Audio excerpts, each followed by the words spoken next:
The new Africa Innovation Impact Report released a few days ago shows that the recent wave of technology innovation coming out of Africa is changing how Africans and others view the continent.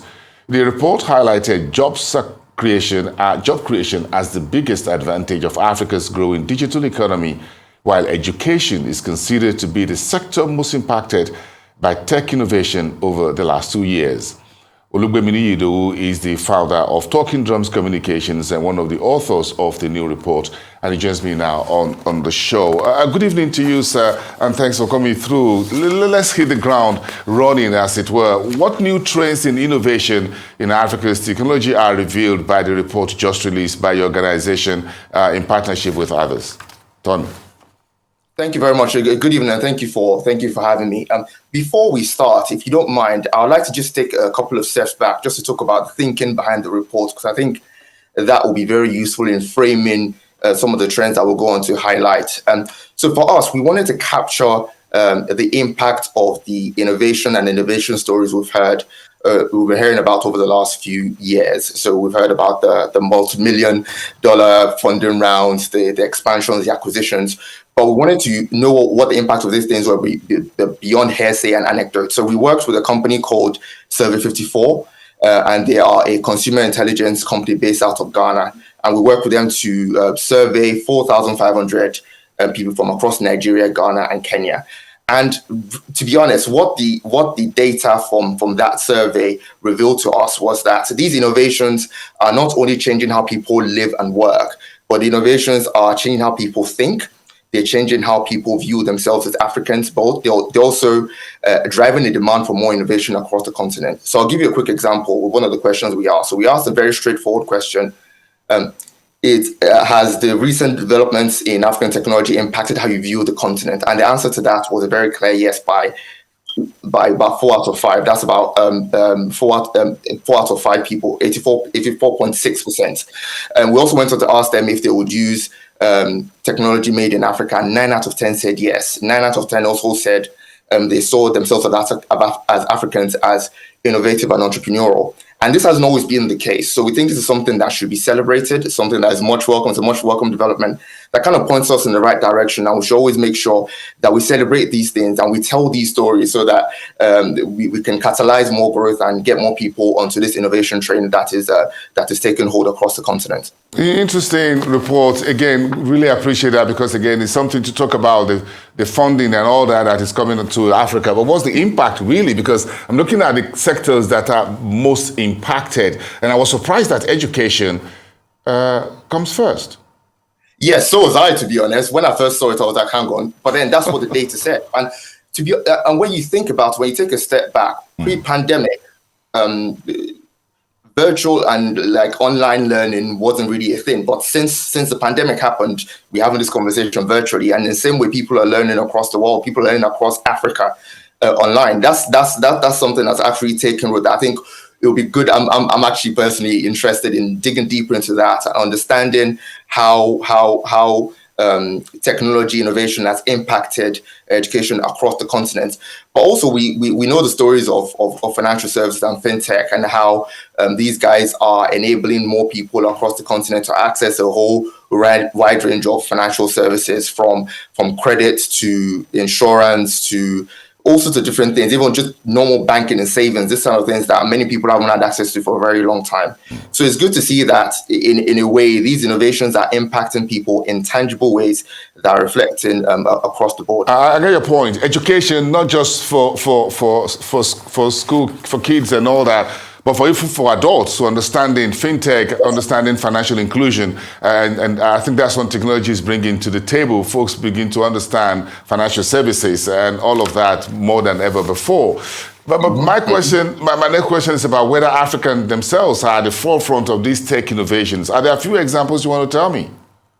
Yeah, absolutely. I think one of the things I'm most excited to see with the innovation wave is that, especially in a country like Nigeria, that Africans are at the forefront of the innovation. And in many ways, the vast majority of them are born, raised, and based in Nigeria as well, which even makes it much better. So we have like people like we can spend the rest of this interview naming names, like people like Oyekachi Zukane, Ruke, and Michael Upong at Trade Depot. There's Kenenzewia and Uzoma Yogo at Relief. There's Dapo Shobayo and Femi Romini at Money. There are all these guys are out there doing like literally. We could spend the rest of this interview naming names of people born, raised, based in Nigeria that are at the forefront of some of the most exciting technology companies that are addressing many of the challenges we're facing. So I think that in and of itself is worth celebrating. Yes, it's worth. It's really worth it with what is emerging. I think we need to begin to put something together more to celebrate these individuals who are giving Africa a totally new paradigm shift from what we've known all this while. In what other sectors do you think tech innovation is urgent for us to build a stronger, economically developed Africa that also helps create jobs? Yeah, so we actually put this question to our audience, our respondents, and we asked them which sector they felt needed more innovation across the continent. And the vast majority of that, like 35%, said healthcare. And in many ways, that makes a lot of sense when you consider the last few years that we've lived through with COVID and all those kind of things. People are a little bit more sensitive. They want more to be done in terms of healthcare distribution. So about 35% of people said they wanted to see more innovation in healthcare. Then after that came education again, which again shouldn't surprise anyone. Like Nigerians, Africans in general, we take our education very seriously. So the minute there's an opportunity to innovate around some people want to see more. They believe that more can be done around education. And then the third sector that was mentioned was around agriculture. Agriculture is one of the biggest employers, if not the biggest employer across the continent. Employs like the largest proportion of people.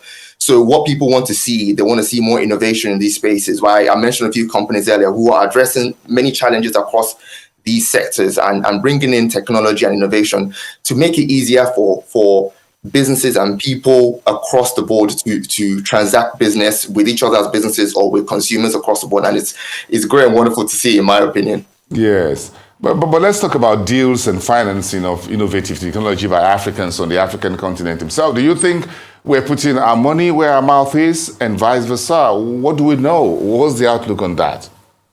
Oh, yeah, in terms of money. So one thing I like to start by saying I'm not an investment analyst or an expert as such, but what I can do is I can give you my observations in terms of what data says. So some of the data out there. So something like between 2015 and 2021, the funding into African startups has grown 18 times. In that time frame over the last 2 years, so between 2020 and 2021, the rate of growth in Africa was double the global rate. So something is happening there. And also it's important to mention there's another report not too long ago that talked about how the Africa's digital economy is projected to be to grow up to the size of $712 billion by 2050. Africa is also going to be home to a third of the young people in the world by 2025. Like there are all these statistics and all these facts that point to the fact that something exciting is going in Africa. Something exciting is happening in Africa. And also, if you pay attention to what's happening in the world at the moment, like we know there's a global downturn with the tech ecosystem, but Africa is the only market that's actually trending upwards, or that we're certainly not trending downwards. So that tells us a lot of things about what's happening there. Obviously, there's more to it, and the experts can analyze it and break it down and tell you a lot more about why these things are happening and why Africa is not trending down. But I believe these I'm excited at what lies ahead. My 12-year-old son just pulled a screwdriver through the mom's iPad because he got faulted and just broke into two. I wish I could show the images. And the mom was really upset today and sent it to me and said, "Hey," I said, "Well, he's beginning to be a tech guy. He's learning. He's got to go to Silicon Valley before he finishes lower junior secondary school." Thank you so much for your time. I'm excited as well. Okay, Olugbeminiyi, Idowu, founder and CEO at Talking Drums Communications.